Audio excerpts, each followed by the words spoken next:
So for this one, we can take a look at the garment that we have here and get a lot of information. The one thing, we have a very roomy bodice, okay? I don't know if they actually call it a bodice on a guy's shirt, but it's pretty roomy, okay? So we can take that basic, whatever that's called, bodice or whatever, down here. And this is if it's like laying flat, right? And it also, at about this level right here, probably about where the underwear is, I put this on a female form, but you know, work just as well on a man. So the thing is that we always see, or almost always see, this dip right here. And it usually comes down fairly low. Can anybody tell me why they think that dip is there? That extra fabric? Well, I'll tell you, okay? Because, and this is important because, like, if you see what Andre's wearing today, it's really important because if he came to work wearing a shirt that was down like this and it wasn't tucked in, he might be looking sloppy. But that Guayabera cut, does anybody know the Guayabera? They've really been styling that Mexican style shirt up so you can wear it to work, and it's got a nice finished hem, so it doesn't have to tuck it, so you don't have to tuck it in, and you don't look like, you know, and nobody's looking sloppy, okay? Because you don't, so say you work in an office and you don't want to be looking sloppy. Now if you're running around in your boyfriend's big old Oxford shirt that's coming down to your knees, or you're hanging around town or whatever, you're not going to tuck this thing in. But it's going to give you extra, because when you bend over, when you do stuff, good morning ma'am, when you do stuff there, it won't come untucked, right? So that's what that extra fabric's for. We're also going to see that for the armhole, we've got this baby dropped, okay? Because that's also giving you a lot more room. Now, do parts of that stick to the, adhere to the shoulder? Yeah, they do, okay? So for the basic bodice, I'm not going to draw the collar yet, but there is something that comes right down the center, because y'all got to get in this thing, and that's going to be called your button. That's your button placket, right? And it's right there in the middle, okay? It's your button placket. That's a placket. So, and you know, times are changing and all that other kind of nonsense, but traditionally, when girls go to button up, what side are the girls on? It's going to be on the right-hand side. I noticed that. Okay, sometimes they don't pay any attention to that anymore, but traditionally, the girls are going to be on the right-hand side. You're also going to count your buttons here. Sometimes there will be more or fewer or more buttons, depending on, and they might be higher up, because if it comes, you know, so it depends on how much it's going to open up at the top, but you've got that button placket. I'm going to leave the collar to last. As far as the sleeve goes, we've got a sleeve. There's going to be, it's not going to be tight to the body, but it is going to come in at the wrist, and then you're going to get what you call what do you call this part if it's on a woven shirt? Right here. Uh-oh. It's a cuff, exactly. And there's your cuff. Now, it's got to have a button because you're not going to really have a rib knit there. Now some styles might, but traditionally not. And there's also going to be probably a little bit tucked in there so that this extra fabric will come in at the cuff. So right here you've got two little pleats here. Also, what you've got is a button placket on the cuff as well, okay? So here you've got, So yes ma'am, the cuff is usually, the cuff is gonna be right around the wrist. It may, you see where it's fallen down here? Like if I move this, it's falling down, it's gonna be a little bit below right here, but it is usually gonna be at the wrist, okay? But there's gonna be extra fabric just because, you know, you're gonna get that room, the people are gonna be able to get in the cuff. Now, if I were viewing this cuff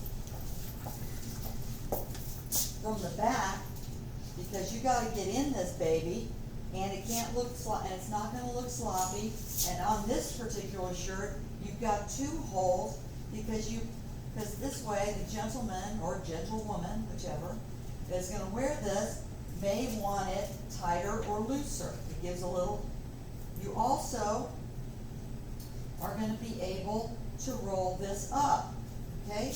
But let me draw it coming down first, and let me put it so it's closer to me so I don't have to get up every 5 seconds. So the thing is that on the back of this sleeve, just FYI, here's my cuff from the back. All right, so here's those two, that it's going to be buttoned. All right, so it's buttoned up. We see those pleats right there, but we also see this placket as well. And on this one, and on a lot of well-made shirts, there might be a button midway in this placket. And so this placket right here, and this I'll tell you right now, this practically got me failed in design construction, this button placket right here. I am too dyslexic to get that button placket right. So I will tell you right now that one posed me. So the thing is that another thing that you have to think about, there's various things that you need to think about with a shirt like this, and one of them is that you're probably going to want to roll up these sleeves at some point. Now, this little button will decide how far you can roll these sleeves up, okay? So if you just want to do it like this, and you're just hanging around, that might work, okay? So right over here, if I'm going to take my button, my placket, or my cuff, and I'm going to roll it up, then I could roll it up a little bit right here, okay? If it's real baggy, I want my cuff to be a little bit wider out. If I'm going to roll my cuff up as much as I can, because I'm getting real casual on Casual Friday,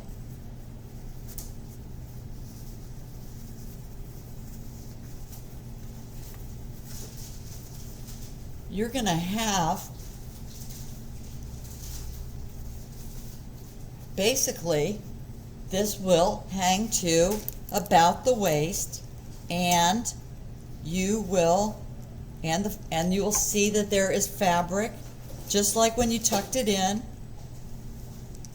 and it's going to be a little bit more rounded because it's got more fabric in it, okay? So here we've got all of our parts of the shirt, okay? And it's woven fabric, so it's not stretchy or anything. So the next thing I'm going to do is we're going to talk about collars.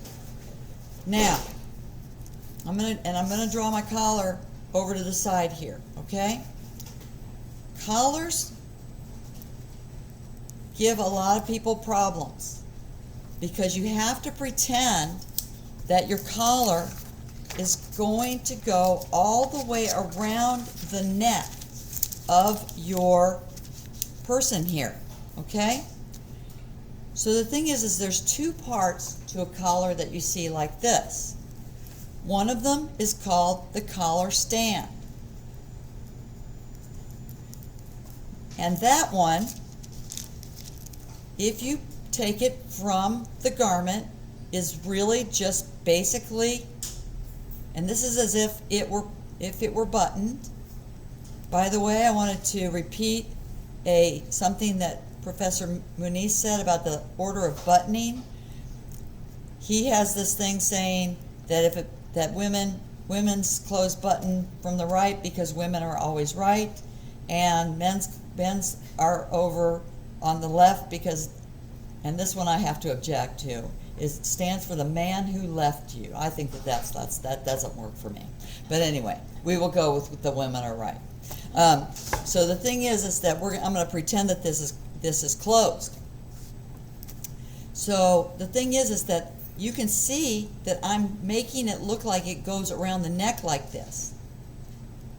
So your basic collar stand is going to look like this. Now, we know that like a Nehru collar or any of these stand-up collars, it's very common and very kind of a great cool look these days to have just this collar stand as your collar, right? And there are plenty of examples on the thing about collars. So the thing is that what I like to think about it is that you're not going to draw your collar just like this, around like that, okay? You got to pretend that it's going around the neck. So think about your basic cylindrical form and think about a tuna can. That's how I like to remember this shape. You know, that kind of this is going to be like a regular can of chili, and then this is going to be like a tuna can. Because the thing is you want to keep that roundedness and you want to account for that back because that's what's going to go up around the neck. And this is something that you will be graded for, okay? Now, let's get back here. Okay, so we've got our basic collar stand. I'm going to put this back up here on our shirt. So we're building this shirt. This is a little bit more lengthy because there's more going on here, but this will give you the basic stuff here. So if I have this collar stand right here on this shirt, if it is a Nehru collar or one of those stand-up collars, that's what it's going to look like right there, like that can of tuna. However, the other part of the collar is just the stand-up collar. And it's basically looks like this if you lay it out flat. If you lay a collar out flat, that's what it basically looks like. But you have to account for it as you can't just have it going up like this, which it might do. That's a cool look right there. Okay, there's the head, but if it went all the way around, it'd look something like that. But what you want to do is to make it look like it's folded down. And there are various ways to do that. You can, depending on the type of collar, make it so it's coming up a little bit and that stand or that collar, not the collar stand, but the actual collar here is going to fold over. So this is kind of getting to be a little bit of a mess here. So I'm just going to leave this collar stand and I'm going to move it right over here. Now if I had a collar on there, you're going to have to account for the material from the collar, and you're also going to have to account for it coming down in front like this. So that's on certain collars, that is how that's going to look right there. If it's buttoned down, you're going to have a little button there. But that's not like every single collar. Sometimes, like if you ever saw the movie Goodfellas? Like, they had some really long pointy collars going on there. And to tell you the truth, if you've seen anything by Vivienne Westwood, she had a lot of she had a lot of fun with the collars.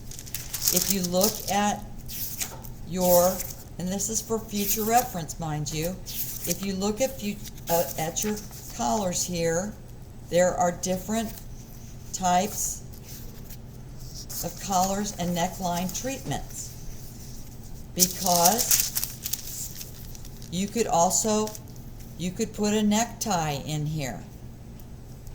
Now I'm going to pretend that it's a 30s necktie and it's real wide and it only comes down to about halfway, but those are design details that you can manipulate. But always remember, even if you're drawing it flat, you have to account for the fact that it's going around the back.